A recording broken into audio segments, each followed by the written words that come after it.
comfortable position, sitting tall through the ribs, breathing up through the chest points, tall through the crown.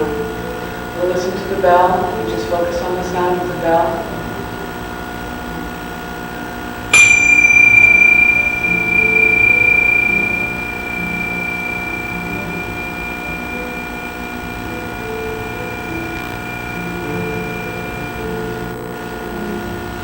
Placing both hands on the abdomen, fingertips gently touching. As you breathe in, the abdomen expands, the fingertips gently coming apart. As you exhale, you gentle squeeze so your diaphragm empties, so your next breath is a little deeper, naturally.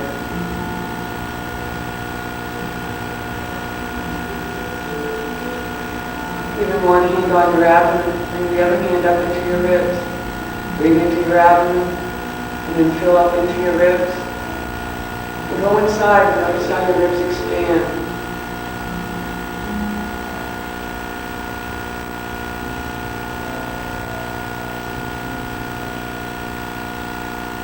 Leaving one hand on the abdomen, and the other hand right up under the collarbone, thumb touching right under one side, index finger under the other. And bring the right up into your fingers to your chest points.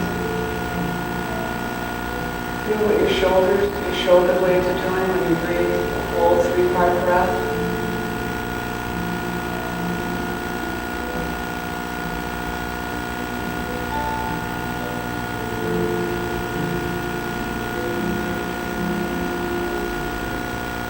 Bringing your hands to your knees. As we breathe in, we're going to go forward across our body and exhale as we go across the back. Breathing in. All the way forward as far as is comfortable for you, stretching the sternum, tucking the chin onto the thyroid, coming back as you exhale. Inhale, coming across the front again. And exhale back. And come to center. And slowly rise up through your spine, the head and neck will last to come up. Take a deep breath at center. What we do to one side, we'll do to the other. Breathe in as we come across the front. Tucking the chin to the thyroid as we exhale to the back. Again. And stopping in center, pressing down into the tailbone, going up through the spine, head and neck. Last, come on. And both hands to one knee. Then bring the torso over that knee, stretch up, and come forward over your leg, dropping your head. You want to take a nice 3-part breath here. It's a little harder when you're folded over. Just take your 3-part breath. You're massaging and working your internal organs, so it's very important. Drawing your energy back to your tailbone. You're going to curl back up. But when you come all the way up, head and neck last, you'll still be facing over that leg.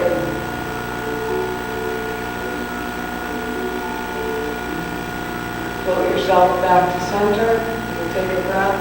Allow the spine to align. And hand go to the opposite knee. Bring the torso around. Stretch up. And over that knee, head down. This stretches the long muscles of the back, particularly on the side that we're stretching away from our body, releases the shoulders, and opens the hip. Drawing the energy back to the tailbone, curling up. Remember, you'll still come up facing over this leg. Head and neck last. Float yourself back to center. Come to the side, into what we call the table.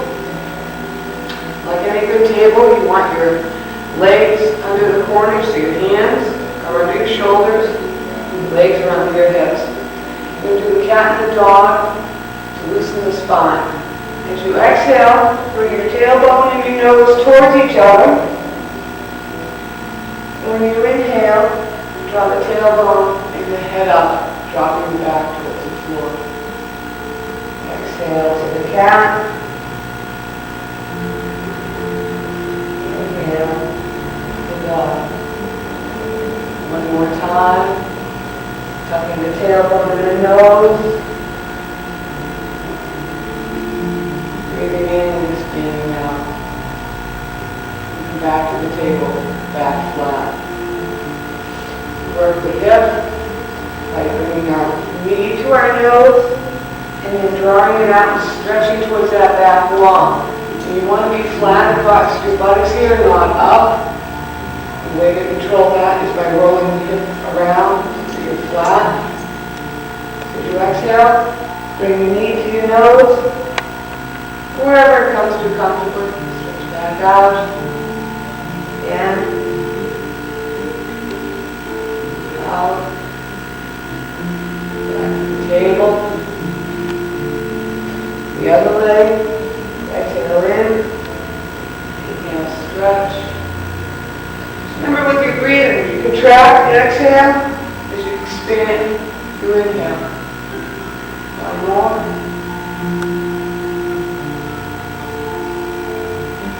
And back to the table. Draw one foot up between your hands. What you want to check for here is that your knee is always over your ankle, not before it or behind it. You never want to feel a burn or pull in your knee.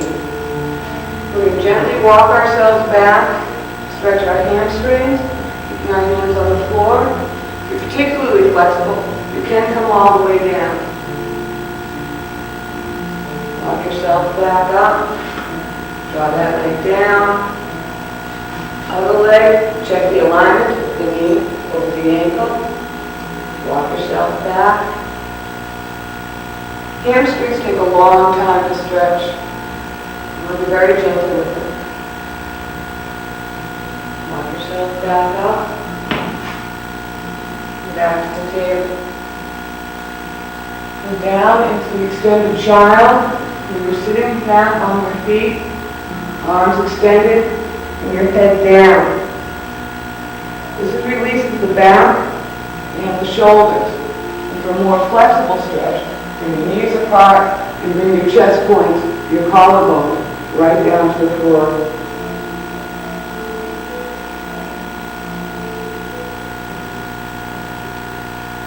Drawing the energy into your tailbone.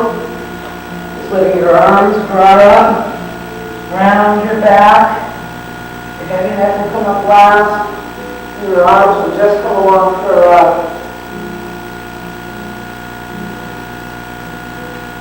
If you were in the frog pose, bring your knees back together. Bring your hands back under your shoulders, by your hips, wherever is comfortable. And our center of gravity is 2 inches below the belly button, 2 inches to the inside towards the spine. We're going to stretch the front part of our leg now by lifting here with our center of gravity and allowing our rib cage and our chest points and our shoulders to just roll the ground off. Bring up through your center of gravity.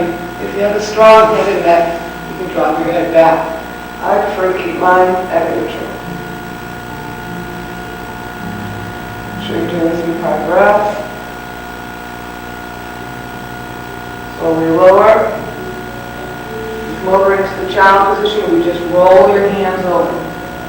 Head to the floor.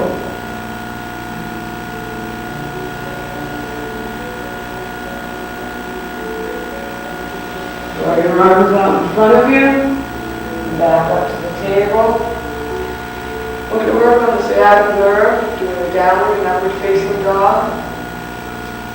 If your back is inflamed or irritated, this is not the time to do this pose. But it's a good preventative pose to keep your back, your hamstrings, into the sciatic nerve healthy. Tucking your toes under, and then lift as if you're being pulled by your tailbone up towards the ceiling. And you take your chest points, take your collarbone, and draw them down towards the floor. If you're particularly flexible, you can get your heels on the floor.